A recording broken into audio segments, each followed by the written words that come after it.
Ouais, salut Kiki. T'inquiète pas, j'arrive. Juste que... C'est mon petit délire journalier sur le tabouret à Lolo Posca. Et vous inquiétez pas non plus, on va s'approcher bien sûr de la caméra avec les éléments. Bienvenue à l'épisode 9, très cher débutant RC. Dans cet épisode, nous allons causer de guettes, tirants, chape, rotule. Il y a plein de modèles, comme toujours. Il y a plein d'endroits où il s'est positionné sur le véhicule. Et c'est quelque chose spécifiquement où il n'y a aucune norme. Zéro pointé. Tu trouves de tout et de rien, on va en parler en long, en large, en travers. Comme toujours, c'est un coin débutant. Nous allons donc utiliser des termes simples et parler succinctement de la chose, c'est-à-dire superficiellement, pour ne pas perdre les débutants. Un grand merci à tous ceux qui participent dans les commentaires pour en rajouter, comme le Capitaine Caverne. Grand merci à toi, vraiment. Allez voir ses commentaires, il se prend le temps. Le mec qui fait des pavés comme ça, où il met tous les détails. Le gars, c'est des dizaines d'années d'expérience. Donc n'hésitez pas à lire ses commentaires, prenez-vous le temps, ça vaut le détour franchement. Bon, je crois que je vais rester sur mon petit tabouret, ça va être bien là. Je peux me passer de là à là. D'accord? On va commencer par les rotules, éléments essentiels de ces chapes et de ces biellettes. Même si vous allez voir qu'il en existe 100. Différents matériaux déjà utilisés. Laiton. Pas très fréquent sur les modèles RC, sauf en petite taille. Ou les engins vraiment pas chers, FS, BSD Racing, compagnie, en 1/10, ça suffit large. Le reste du temps, c'est de la ferraille. Là aussi, différents matériaux, pas celle-là. Ça va là, Mani. Différents types de matériaux selon le constructeur et les envies d'économie, et ça va bien évidemment jusqu'au plastique. C'est pas Arma qui a fait ça en premier, hein, c'est HPI qui utilise ce genre de choses. Pour moi, c'est la pire des rotules. Bien évidemment, c'est léger, c'est pas cher. Si c'est bien ajusté, comme c'est le cas chez HPI, ça tient longtemps. Mine de rien, j'en ai rarement changé par usure. Le petit souci avec ça, c'est quand tu serres la vis. Alors quand c'est coincé entre deux éléments, tu comprimes pas trop. Mais quand ça dépasse quelque part, quand tu vas serrer ta vis, tu vas écrabouiller ta rotule en plastique. Alors ouais, ça va diminuer le jeu, mais ça va un petit peu la bloquer, d'accord? Ça, c'est pas top. Économie de bout de chandelle, donc bien sûr, je ne salue absolument pas Arma d'avoir mis ça sur la gamme 4S. Le plus fréquemment utilisé, c'est la ferraille. Pareil, tu as plein de mélanges différents. Ensuite, sur les véhicules de compétition, ça va sur l'Alu 70-75 T6, sur du titane, il y a plein de trucs aussi. Ce qu'il faut savoir, c'est que mes chouchoutes sont celles en acier. Pour une raison simple, bien évidemment, l'Alu 70-75 T6, le titane, sont plus légers, mais nécessitent un traitement de surface, puisque la pièce en plastique qui est dessus, ne vous inquiétez pas, on va en causer aussi, c'est pas généralement toujours en plastique. C'est une généralité de plastique, mais il n'y a pas que du plastique, va bouffer le traitement dessus et ça va prendre très vite du jeu, donc il faut les remplacer et c'est pas donné, d'accord? Encore une fois, je sais que c'est souvent sur eux que ça tombe, mais Obao, parce que Obao sur le VS2 a fait ça. On s'y attendait pas du tout, parce que d'habitude ils avaient des pièces en acier très durables. Ils ont fait ça sur le VS2 Obao et ben en fait ça tient. Parce que j'avais déjà la même chose chez Losi et d'autres marques, et je dois dire que j'étais très déçu, surtout chez Losi, la vitesse à laquelle la pièce en alu a pris du jeu dans le plastoc. Et c'est vraiment l'alu qui s'est bouffé, le sable qui passe et tout. Donc ma préférence va aux rotules en acier. Tu en as qui sont fixés avec des vis qui traversent. Tu en as qui sont vissés. Hein, j'ai pris des gros modèles pour vous montrer que vous voyez bien. Ça dépend de la marque, de ce qu'ils ont envie de faire, parce que c'est vrai que tu pourrais faire ça partout. Tu pourrais faire ça partout. Chacun fait ce qu'il a envie, d'accord? Comme j'ai dit, il n'y a pas de norme.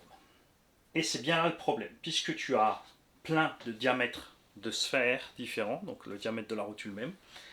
Tu as des diamètres de filetage différents. Tu as des perçages de diamètres différents. Et c'est pas parce que c'est une rotule de 8 qu'il y a un diamètre de 3. Ça peut être 8 avec un 3, 8 avec un 4. D'accord? Donc c'est très dur de s'y retrouver, surtout que tu n'as pas... Ah, j'arrive pas, si désolé.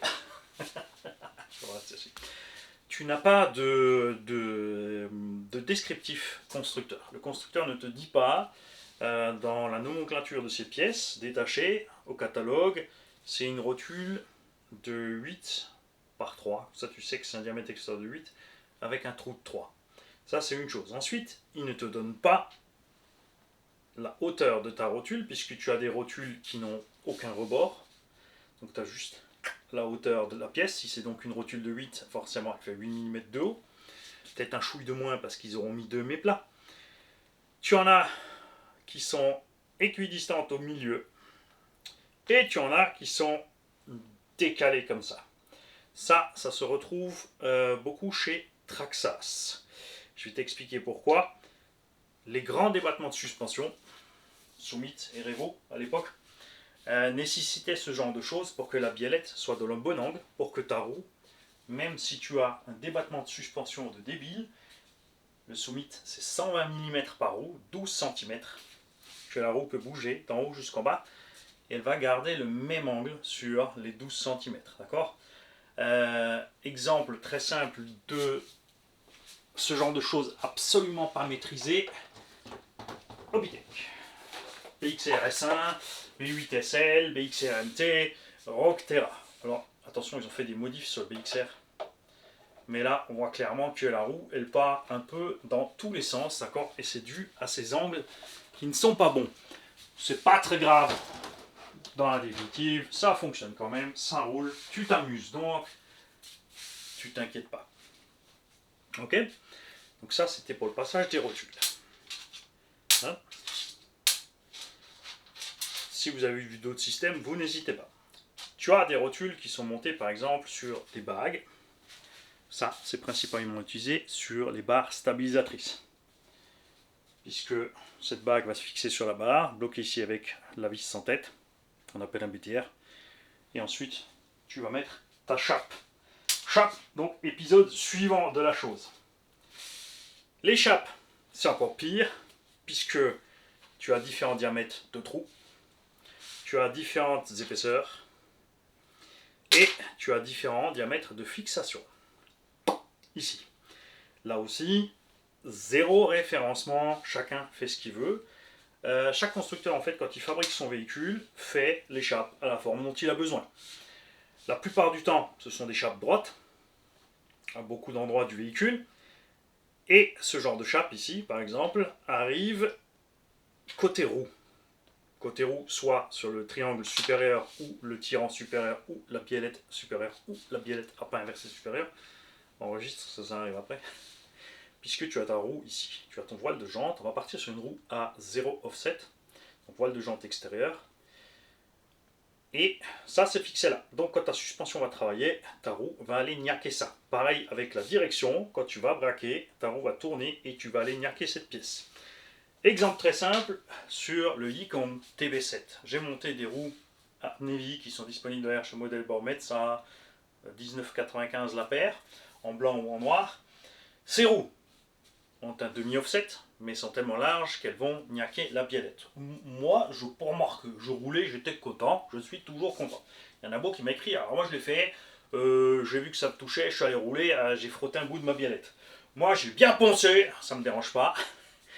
Et dans ce genre de cas, tu peux éventuellement, si tu trouves le bon diamètre qui va sur ta biellette, ici, la bonne distance, le bon angle, la bonne solidité, puisque c'est pas parce que tu vas trouver la pièce qui aura un angle plus grand et suffisant pour que la roue passe dedans, qu'elle sera assez balèze pour ta bagnole. Et ça devient très vite l'enfer. Donc tu te retrouves à acheter des biellettes et des chapes à gogo.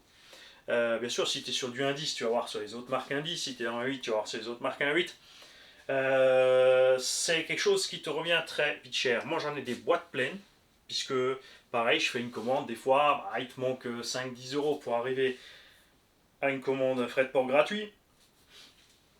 Tu prends un petit set de chape, par exemple, petit set de rotules, et tu fais ton petit stock. Après, le problème, c'est que si tu es quelqu'un d'ordonné, tu vas tout ranger et référencer. Comme ça, quand tu utilises une pièce, tu peux donner la ref, tu peux dire sur ce véhicule, j'ai utilisé ça. Moi j'ai des boîtes. Donc qu'est-ce que t'as pris? Je sais pas. Ça traînait dans la boîte, j'ai pris ça, ça ressemble à ça. Ça pourrait être de cette marque, je l'ai monté là, on saura à peu près où ça va pas. Ok? Donc, je rééquipe depuis le début. Le trou pour la rotule dans la chape. Et là aussi, ça s'appelle une chape. Souvenez-vous, on a parlé des chapes quand on parlait de ce qu'il y a derrière la roue. La chape est une pièce qui maintient une autre pièce. Donc ici, nous avons la chape de rotule. D'accord? Tu peux appeler ça autrement, il y a sûrement plein de noms, ceux qui ont d'autres petits noms. Vous nous dites ça. D'accord. Donc tu as différents diamètres ici, dans laquelle tu vas mettre donc différentes rotules qui ont différentes hauteurs et différents trous de fixation. 3, 4, 5 mm, tout ce que tu veux, ok? À la forme dont tu as besoin et à la longueur dont tu as besoin, parce qu'il n'y a pas seulement d'autres formes, il y a bien sûr des longueurs qui diffèrent du tout au tout. Selon le constructeur, s'il a fait des biellettes à pas inversé ou à pas fixe plus ou moins longues et qui va utiliser des chapes plus longues parce que le plastique c'est moins cher que la ferraille, donc il va faire une petite partie de filetage, d'accord, au milieu, et il va utiliser de chapes longues, et il y en a d'autres qui vont mettre la dose et qui vont te mettre des plus petites chapes, puisque du coup il y aura moins de risque de casse au niveau de la chape. On parlait tout à l'heure des rotules, donc plastique, on en a parlé, de l'usure. Celle en alu aussi, selon le traitement. Titane, pareil. En ferraille, comme dit, c'est rare d'avoir une usure, une casse, un machin sur ce genre de pièces.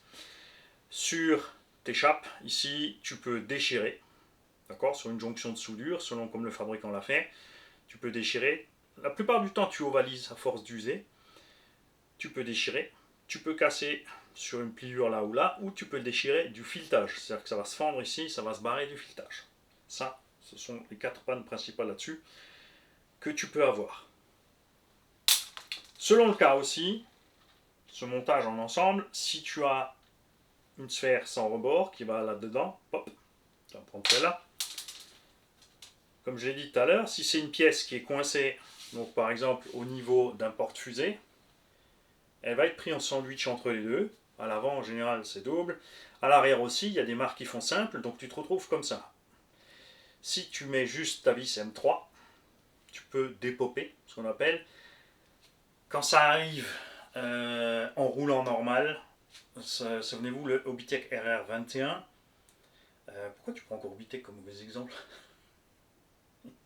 Je dis ça, je fais pas exprès. Arma 4S, par exemple, tu as des chapes et des rotules donc, qui se dépopent très facilement. L'engin était neuf, hein, c'est un haut de gamme, c'est un peu décevant. On a clipsé ça dessus et la pièce elle traverse. Donc au moindre choc, elle peut se dépoper. Pour empêcher que ça se dépope, généralement on utilise une rondelle devant. Comme ça peut glisser un petit peu dessus, mais pas se barrer. Si tu as trop de jeu, ça sert à rien, ça va se promener dessus, donc de toute façon tu es bon pour changer. Certains constructeurs pour ça ont de ces rotules qui ont d'un côté pas de rebord, parce qu'elles vont se mettre au travers de la pièce contre l'autre, et devant un gros rebord. Pour éviter justement qu'elle puisse se barrer, elle va tout simplement buter contre le petit rebord ici de la rotule pour pas se barrer. Donc là, c'est plus simple, t'as pas besoin de mettre la rondelle, la vis, le machin, tout est en un. Perso, ce que je préfère, bien sûr, c'est quand elles sont prises entre deux pièces, et vis et croc. Ça, c'est vraiment ce que je préfère. Certaines pièces de l'autre côté sont vissées dans le filetage plastique, si c'est du plan plastoc, ça tient.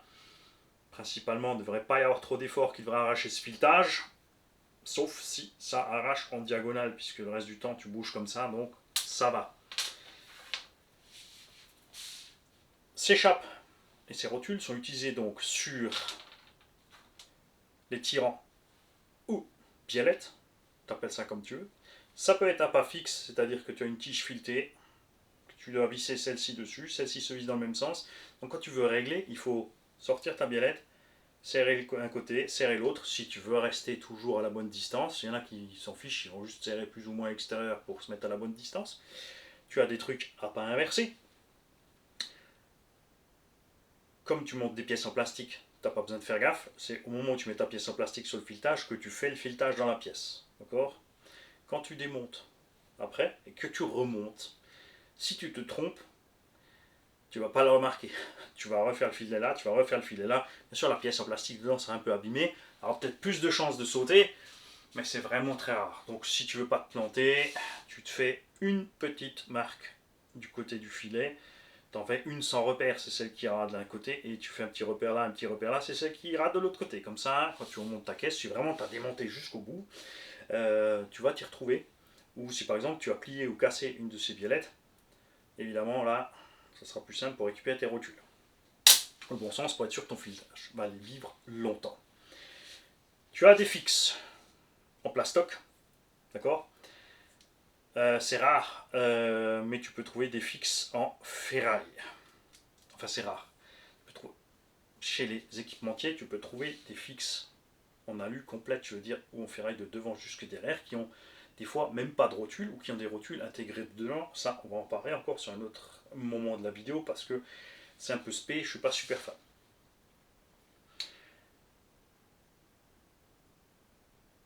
Tu les trouves sur les liaisons de barres stabilisatrices. Donc tu peux avoir soit des pièces comme ça, juste plus courtes, donc pas réglables. Tu peux en avoir des réglables. Tu peux en avoir qui sont juste l'empilement de 2 chapes sur un petit BTR, tout simplement. Ça ne les empêche pas de régler, puisque tu peux desserrer plus ou moins l'une ou l'autre pour régler au niveau de ta barre stable. Tu les trouves sur la direction. Tu les trouves sur les bras de suspension supérieurs, puisque même si c'est un bras qui est fixé, où est-ce qu'il est, en triangle au-dessus, tu te retrouves avec, par exemple, ici on a une deuxième fixation de points, mais il y en a qui ont juste, donc devant, cette chape, avec une rotule fixée entre les deux ou devant. Sur la direction, c'est clair. La biellette principale de direction, c'est clair aussi. C'est très rarement utilisé pour faire des triangles du bas, parce qu'il en faudrait plusieurs, là que ça devient compliqué. Alors à la limite sur certains véhicules Scal, tu vas trouver ce genre de montage avec uniquement des tirants et des biellettes pour faire ta suspecte. C'est très utilisé sur les véhicules qui ont des ponts. Tu peux en avoir 4 ou 3 par pont. Donc tout ce qui est justement les Scal, les crawlers, les petits MT comme ça avec des ponts. C'est utilisé sur les renvois de suspension, sur les véhicules qui ont des renvois de suspension, ici comme le Traxxas Summit.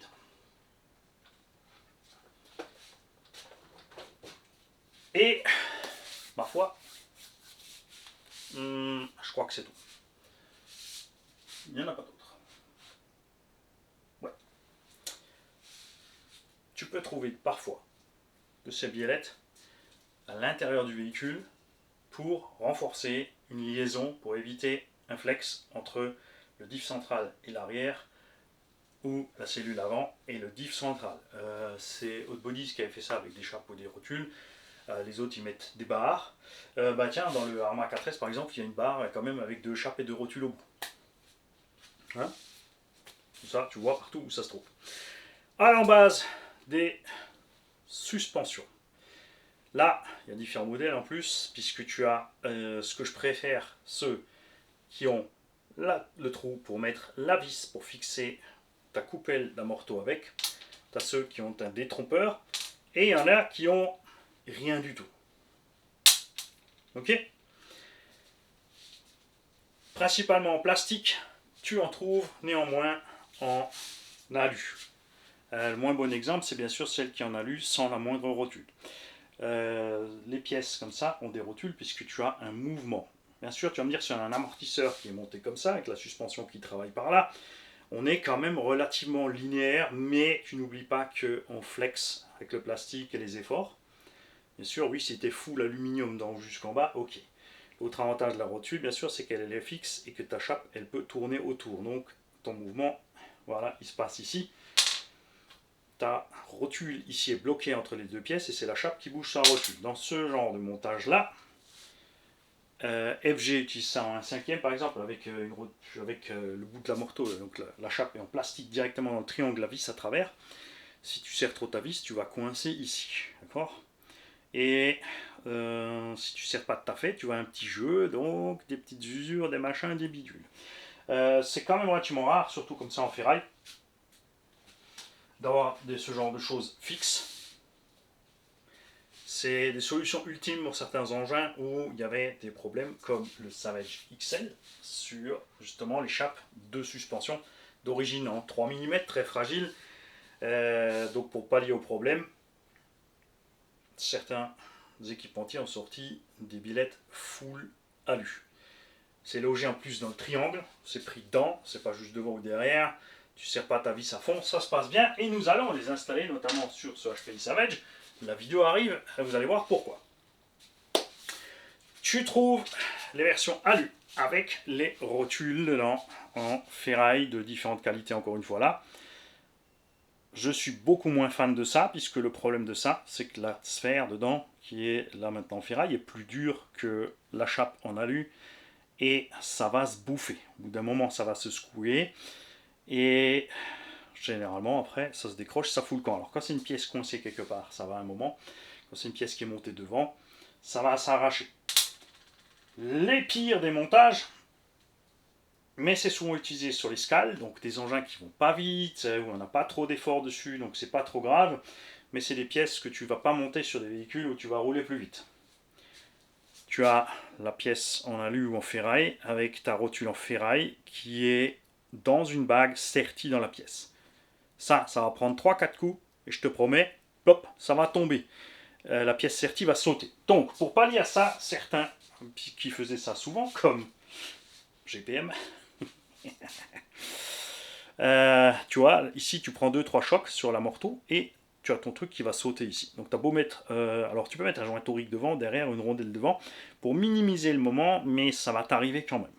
Donc ils mettent une petite vis en plus pour maintenir cette bague en place, mais t'as qu'une vis. Quand c'est assez gros, sur certains amortos de grande dimension, on a vu 2 vis à l'intérieur pour tenir cette pièce en place. Généralement du coup elle est en laiton, la rotule dedans est en ferraille, que ce soit vraiment un truc dur ou de qualité moindre, ça joue pas trop à ce moment-là. Encore une fois, on est toujours au même problème, tu as une pièce qui va ronger l'autre plus vite. Le plastique, tu vas me dire, c'est exactement pareil, ton plastique est plus tendre que ta rotule au milieu. Mais justement, on n'est pas rêche, on n'est pas friction l'un sur l'autre mortel, on est tendre sur dur. C'est super méga durable, c'est ce type de montage, et c'est pour ça qu'on en trouve énormément.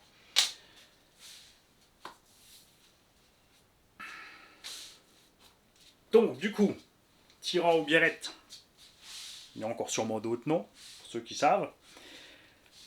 Un truc qui s'est développé ces dernières années, c'est full plastoc. Alors les bras de pont, on en avait déjà en plastoc, un peu plus mouse. Là, ils ont commencé à se diriger vers des biellettes en plastique flex. Quand un constructeur, comme ici Traxxas, maîtrise parfaitement ses angles de suspension pour avoir des débattements de maboule avec des roues qui ne bougent pas, et que les angles sortis de la boîte sont bien, c'est-à-dire qu'en 4x4, une petite ouverture à l'avant, un petit pincement à l'arrière, un tout petit peu de carrossage avant-arrière, ou au pire neutre, ça se passe à merveille. Évidemment, quand tu as ce genre de biellette sur un engin où ça ne colle ni devant ni derrière, c'est chiant. Parce que les engins où ça ne colle pas, tu préfères avoir du réglable pour pouvoir régler. Les gens, bien évidemment, qui roulent sur circuit ou qui sont en quête de performance, de chrono, de précision, de choses, vont préférer les biellettes réglables. L'avantage de ça, c'est que ça torsade, ça flex, ça plie, ça peut péter au bout d'un moment, on l'a vu, mais c'est très rare. Pour l'instant, j'ai pété 2 biellettes de direction de X-Max en 6 ou 7 ans que je roule en X-Max. Une a cassé au milieu sur un choc. On est arrivé vers le sol, la roue ouverte, donc là ça a pété. La deuxième c'est arrivé il n'y a pas longtemps sur Pumpkin, donc mon X-Max Orange. Il n'a toujours pas son petit nom définitif, parce que j'avais mis des roues qui sont allées ronger la biellette, comme sur le TB7, et ça l'a fragilisé, ça a pété. J'aime beaucoup ça, bien sûr, c'est un peu plus sensible au froid. En été c'est peut-être un peu trop flex. Coralie aussi a utilisé ça donc sur Asuga, Kagama et sur les versions simples 4S des anciens buggy. Ça marche à merveille, puisque Coralie aussi, niveau des angles de traîneau, c'est ok. Ça reste le plus répandu. On peut casser aussi ici, hein. Même chose que sur l'échappe, hein. Bien évidemment. Ici, tu peux ovaliser, tu peux déchirer là. Sur la version ferraille, tu as toujours les mêmes pannes donc, qui arrivent au niveau de la chape. Et ce qui va se passer ici, comme c'est plus solide, c'est soit c'est suffisamment solide et ça va forcément répercuter toujours les efforts ailleurs, soit c'est fragile, biellette de direction Orbitec NXT et STR8. C'est pas les seuls, c'est pas les seuls. Pour te dire, au Bao, ils ont la biellette principale de direction, donc entre le cerveau et la direction. Ils l'ont fait en alu 70-75 T6. J'en ai cassé une aussi. C'est du M3, c'est trop fragile là-bas, ça va pas. Donc ça va se plier. Ou tu vas arracher sur le filetage. Dans certains cas, même sur les chocs, c'est l'inverse. La biellette, elle rentre. Tu vas te retrouver avec des angles corrigés tout d'un coup. Tu as une roue qui va être là, tu vas pas comprendre. Tout simplement, ça a sauté le filetage, c'est rentré ou c'est sorti. D'accord? À ce niveau-là.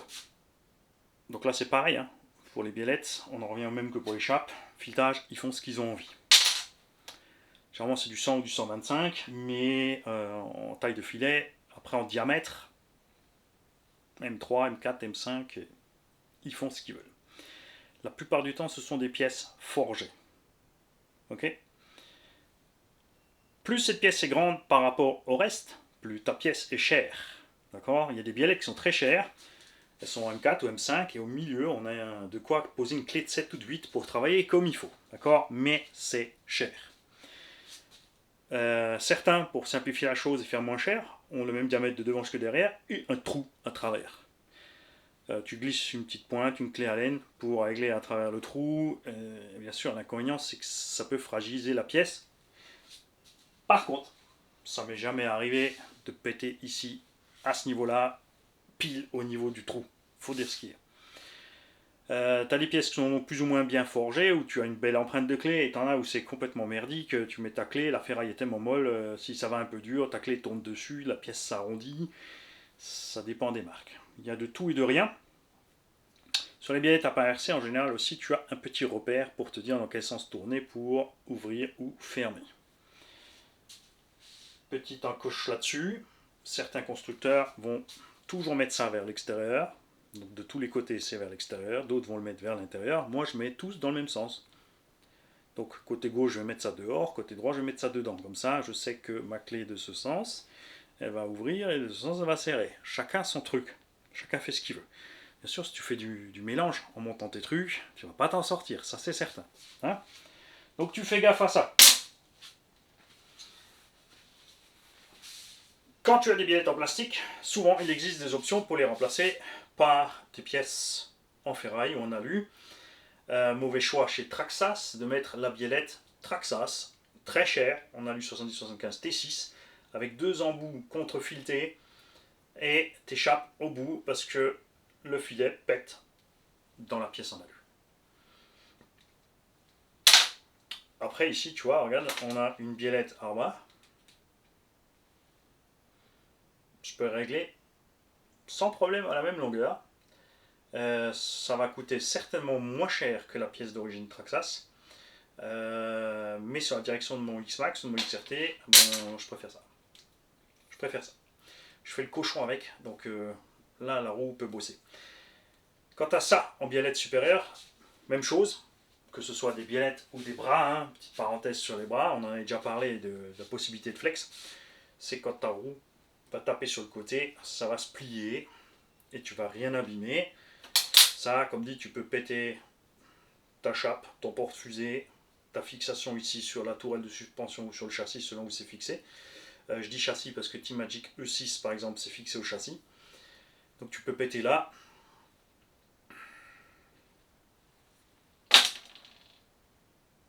Ça dépend de ce que tu fais, ça dépend de ce que tu aimes, ça dépend de ce que le constructeur a prévu ou est sa pièce fusible. Il y en a qui maîtrisent la situation donc ça se passe bien dans tous les cas. Il y en a qui ne maîtrisent pas, que ce soit ça, soit ça.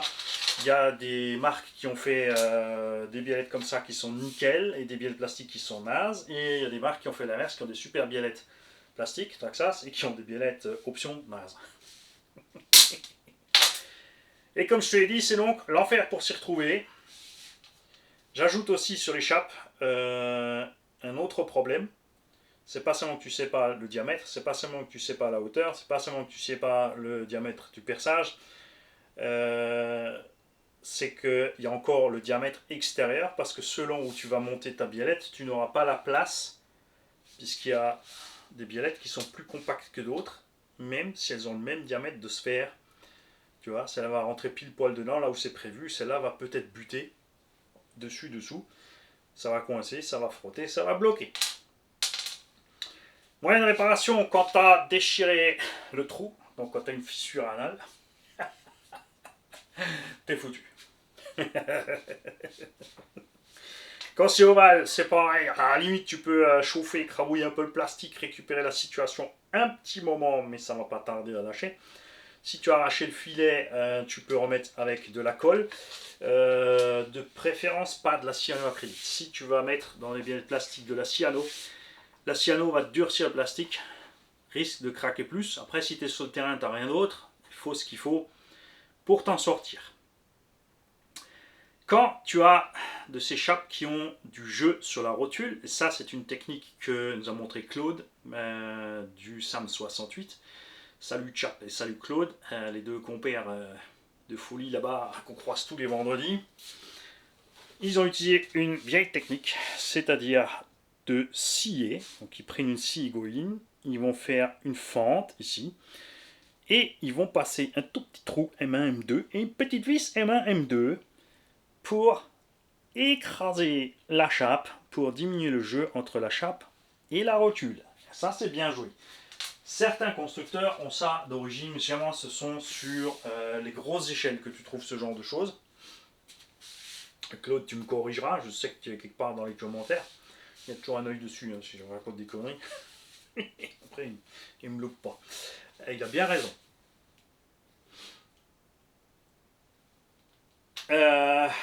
Si c'est du plastoc, tu as arraché ton filetage, donc comme dit, tu colles. Si c'est de l'alu, tu as arraché le filetage. À la limite, là, alors oui, c'est sûr. Oui, tu pourrais refileter, mettre une biellette plus grosse, mais là, il faudra avoir ta biellette à bord.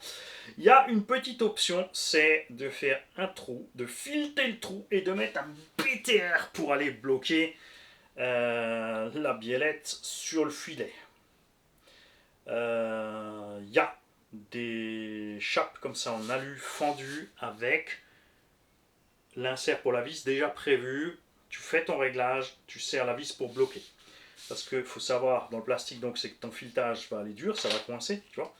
Alors que sur un filetage métrique, comme ici, bouge pas, on va sortir une vis.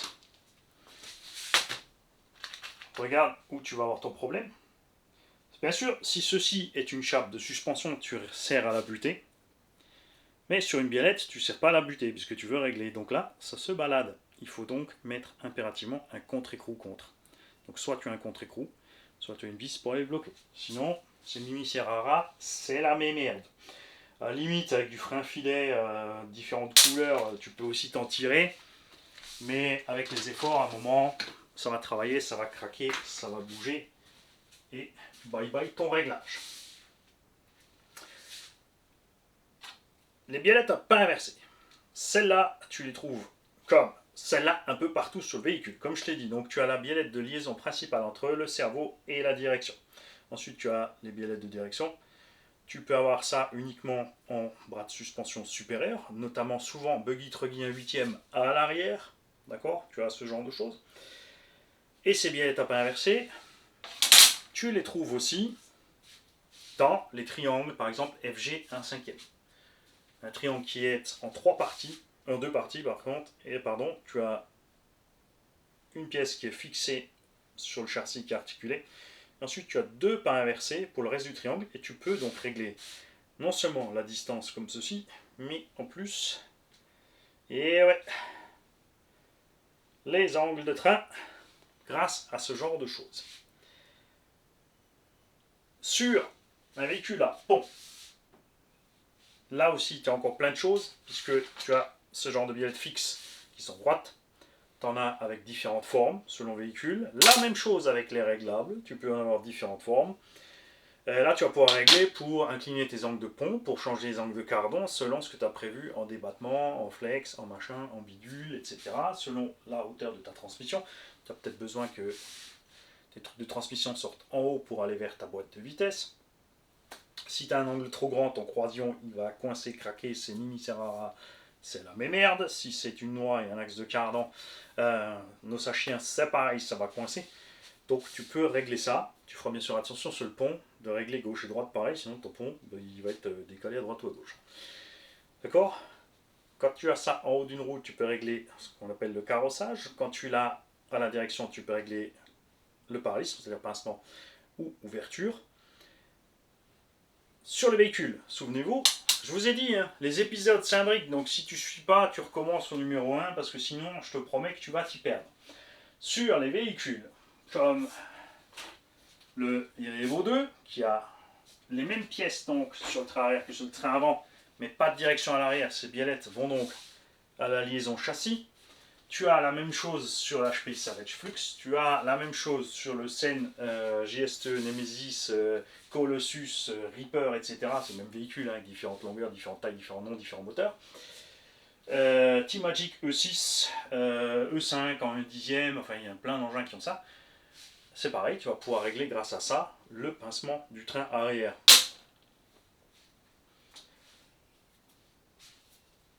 Quand tu l'as pour les leviers de suspension, c'est pareil.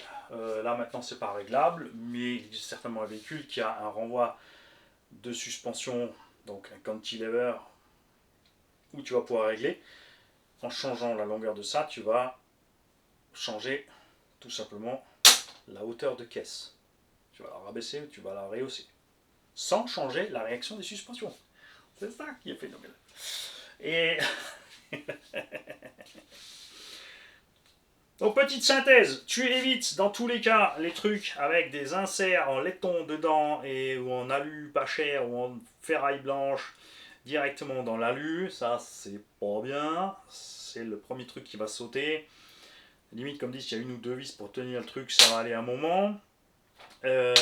Tu évites. Enfin, après, ça dépend de ce que tu fais, c'est sûr, comme dit. Chez WoW, les rotules comme ça en alu, elles vont bien. Ça prend quand même plus vite du jeu que la version acier, mais c'est plus léger. Alors, est-ce que sur tout un véhicule, d'avoir mis les rotules en alu, va changer énormément le poids? J'ai un gros doute, parce que sur la visserie complète, on a fait le test, je crois sur une visserie complète, on a récupéré 10 grammes. Donc sur tout ton train de rotules, si tu dois récupérer 2-3 grammes, c'est vraiment formidable. Hein? Après, certains vont dire, ouais, mais tu arrives à 13-15 grammes, et du coup, tu peux prendre un plan d'équilibrage de 5 ou 10 ou 15 grammes pour mettre là, pour équilibrer parfaitement le véhicule. Sans augmenter la masse totale. Ok. Bon, je perce le châssis, je vais te faire un trou de 15 grammes, tu vas voir, ça va être équilibré vers le bas. Au lieu d'augmenter les masses, ça va les diminuer. Voilà. Donc je pense que j'ai fait le tour.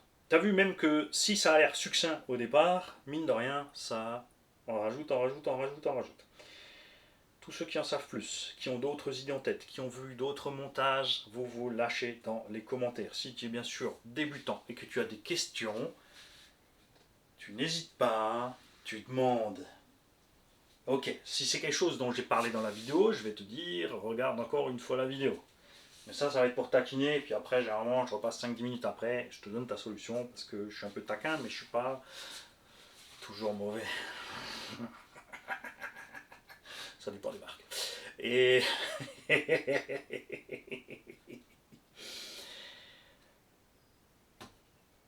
Donc évidemment, oui, tu peux, comme je t'ai dit, prendre des rotules de certaines marques pour les mettre ailleurs. Tu peux prendre des chapes de certains modèles pour les mettre ailleurs. Tu peux utiliser des biellettes, des tirants et des chapes entières fixes de passer d'un modèle à l'autre.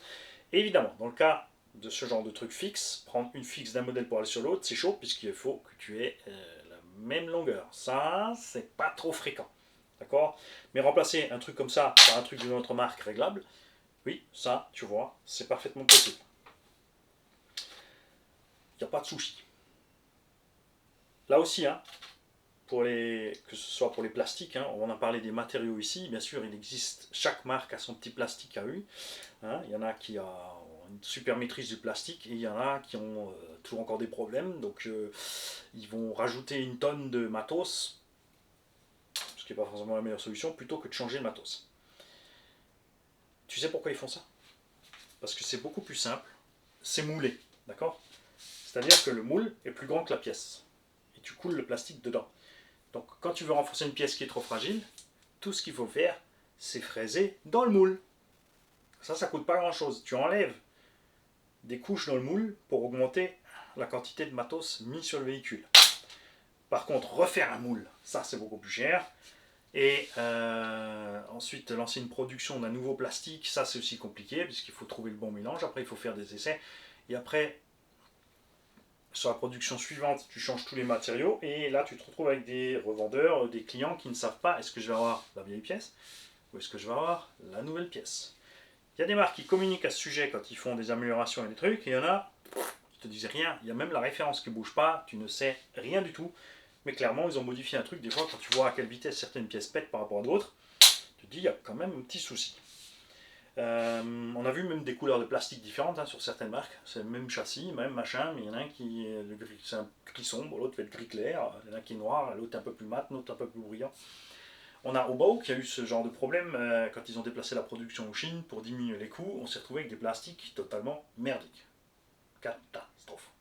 Je suis bien content sur le VS2, ils aient récupéré la situation. Donc là aussi, au niveau des ferrailles, tu trouves de tout. Il y a du fer blanc, grand spécialiste Traxas pour les biellettes en fer blanc. Les biellettes en fer blanc, la biellette, je la prends, je fais comme ça et je te l'applique. Comme les tiges d'amorto aussi, de la série 3S Traxas. Pareil, fer blanc, tu prends ton amorto, tu fais plier, tu remets, tu replies, clac, tu le pètes. Ça se trouve donc en alu de différentes qualités, ça se trouve en ferraille de différentes qualités, ça se trouve en acier, en titane, en carbone aussi, tout à fait.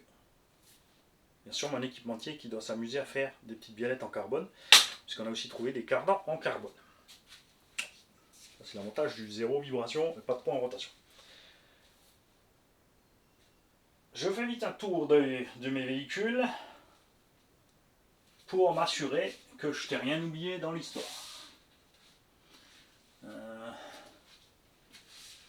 C'est bon. Quand ça c'est plié, tu peux chauffer et redresser. Ça va replier. Ça va tenir un petit moment quand même. Parce qu'à force, ça se déforme un petit peu. Donc au pire, tu le montes de l'autre sens. T'oublies pas bien sûr d'inverser ta rotule. Et c'est reparti de l'autre sens. Ce genre de choses, si c'est de l'acier, tu peux le redresser, ça va aller. Si c'est du fer blanc, ça va aller moins bien. C'est de l'alu, ça va péter. Et sur certaines ferrailles aussi, ça pète tout simplement. Idem pour ce genre de rotules qui sont fixées directement dedans. Là, c'est le cas par exemple sur les Arma 5ème. Ça aussi, on l'avait déjà sur du Traxxas, Summit et compagnie, enfin pas Summit et Revo 1. C'est que tu vas bananer la pièce ici ou au niveau du filet. Redresser, c'est mort. D'accord, j'ai essayé en chauffant, j'ai essayé en dressant. Ça a cassé à tous les coups. Le laiton, bien évidemment aussi, ça plie, c'est réglé. Et comme dit, là par contre, si tu arrives à abîmer ce genre de choses, c'est que t'as merdé avec ta pince. T'as fait ton manie sur le terrain. Et t'as merdu. J'ai tout ? Moi je pense qu'on est bon. Donc pour cette série du débutant, je sais que des fois on se dit ouais ça va pas être très long parce que même moi au début je commençais la série, je dis bon bah ça va pas être, on va faire ça. Et finalement tu vois on est à l'épisode 9, on est encore loin d'avoir fini puisqu'on n'est pas encore arrivé à l'intérieur de la cellule, on n'a pas encore causé des tourelles de suspension, des châssis, des systèmes de diff centraux, de réduction de transmission, donc des boîtes de vitesse quand il y en a. De fixation moteur de différentes façons, parce que là aussi il y en a plein, de la visserie, il y a encore plein d'épisodes, de ce qui est graissage, donc huile et graisse. Ensuite on fera peut-être un petit volet entretien, il y a les carrosseries, là aussi il y a 36 000 matériaux différents, les pneumatiques, les pneumatiques on en a parlé déjà. Et ensuite, quand on aura fait tout le tour de ce débutant RC, on pourra recommencer une série, on l'appellera peut-être pas débutant RC du coup, où on ira peut-être un peu plus dans le détail des choses. Alors, ça sera quand même un peu plus court, parce que là, mine de rien, on est quand même déjà allé sur pas mal de détails. Alors, on va pas rajouter grand chose de plus sur biellette, chape tirant, etc.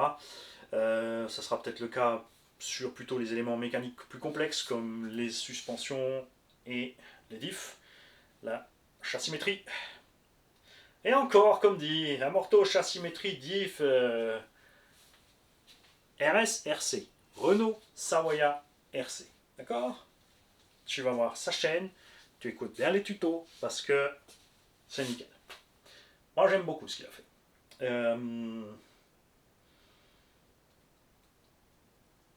Et quoi encore? Ah oui, après évidemment, faut pas oublier les moteurs, les varios, les servos, les radios. On n'a pas fini, on n'a pas fini. Après, dans les trucs plus complexes, c'est pareil. On va arriver dans les varios, les réglages des varios, les différentes cartes de programmation. Maintenant, il y a les modules Bluetooth, il y a les téléphones qui se connectent directement sur le bordel. Il y a les radios qui ont accès à Internet. Wi-Fi, Bluetooth, le truc. À ce sujet d'ailleurs, petite parenthèse,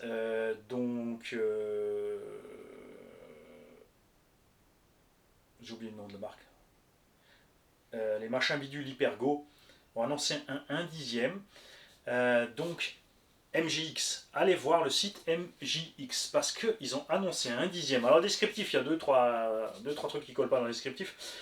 Niveau look, ça fait un peu jouer le machin. Ils sont restés dans l'esprit des mini en fait en faisant plus gros. Ils annoncent quand même un 1 dixième d'un Anthrax de 295, donc la taille d'un Rogue, d'un Gorgon, d'un Os, ou Stampede maintenant, la nouvelle génération, avec un moteur 39 60 ou 65 ou 70, un truc comme ça. Alors là, il y a peut-être une erreur entre le 9 et le 6. Je sais pas, parce que le moteur 39, je sais pas d'où ils les ont retirés, s'ils ont fait une taille spéciale. Petit KV qui prend 4S. Ils ont mis 2500 kV en 4S. Tout ça pour dire, tu vois, eux, ils ont compris. Et un variateur précisément justement que tu peux régler directement avec ton smartphone, qui a un accès direct avec Wi-Fi ou Bluetooth. Un cerveau de 35 kg, après avoir les matériaux utilisés bien évidemment. Hein. Mais dans l'idée, franchement, sur le papier, ça promet un truc sympa. Je vous souhaite à tous un bon samedi, on se voit et normalement samedi prochain pour l'épisode 10. Je sais que vous étiez persuadé qu'au bout des 40 ans, non, on arriverait au diff aujourd'hui, mais raté. On fera peut-être un truc complet sur tourelle et châssis, puisque j'utilise les mêmes matériaux, enfin, tu trouves de tout pour faire les deux. Ce genre de choses. Un tuto sur la visserie.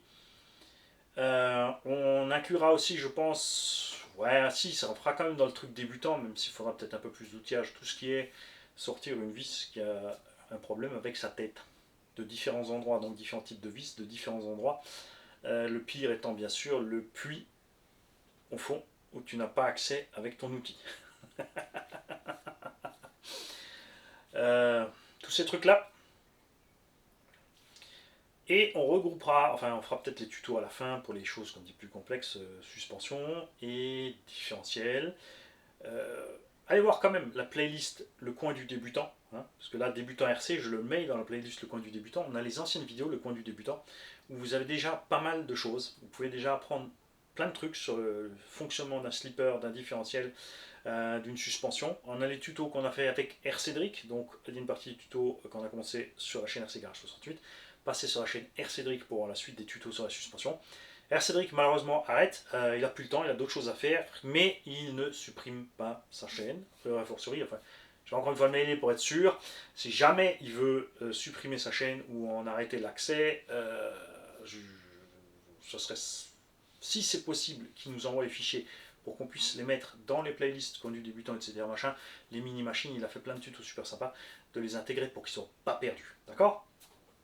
Vous n'oubliez pas, même si vous êtes débutant, que si vous prenez votre smartphone ou si vous avez une caméra, que vous pouvez faire des vidéos de vos installations, vous avez envie d'expliquer quelque chose parce que vous voulez faire un petit tuto sur un truc, vous voulez pas spécialement juste lancer une chaîne parce que vous n'aurez pas de visu ou n'importe quoi, ou vous n'avez pas le temps, ou vous voulez faire une vidéo tous les 6 mois, n'hésitez pas. Vous faites votre vidéo, vous l'envoyez sur mon adresse mail rcgarage68@gmail.com.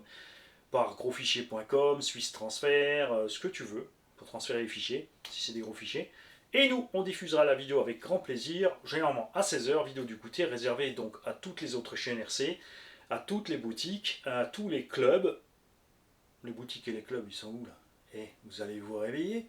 Non, mais ils ont peur parce que, bon, bah, il y a une certaine marque qui leur a dit, méfiez-vous, il va nuire à votre réputation. Heureusement qu'il y a des boutiques qui leur ont dit, tu sais quoi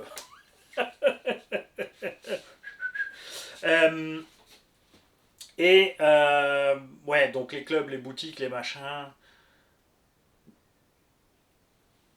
n'oublie pas. Partagez-moi ça, les gars aussi, hein, comme dit, prenez vos téléphones quand vous allez à des expos, des machins, vous n'êtes pas obligé de parler, vous n'avez pas envie de parler, surtout, je comprends que si vous ne voulez pas être sur la vidéo, faites le tour du machin, même sans parler, faites-nous le tour des expos, envoyez-nous tout ça.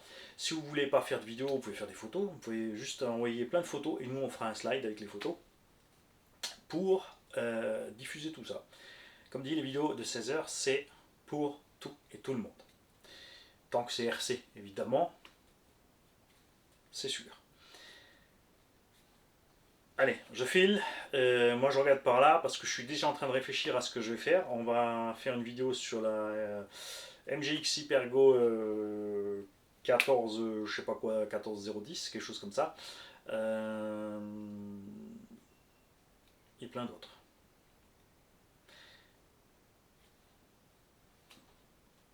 J'ajoute ici, dans ce tuto pour les débutants, que sur précisément cette MGX Hypergo 14 quelque chose, je n'ai sciemment pas parlé d'une chose que j'ai vue au moment de l'unbox, c'est pas dans la vidéo. J'ai encore approché la caméra sur les essais et j'attendais impatiemment que quelqu'un me dise « Hey, moi j'ai vu un truc ». Parce que dans tous ces tutos débutants, j'essaie de vous apprendre des choses. Et je pense qu'il y en a certains qui vont aller réviser le coin du débutant, noir cardant et les angles, avec l'axe qui touche au fond de la noix. Je dis ça, je dis rien. Ça va chier.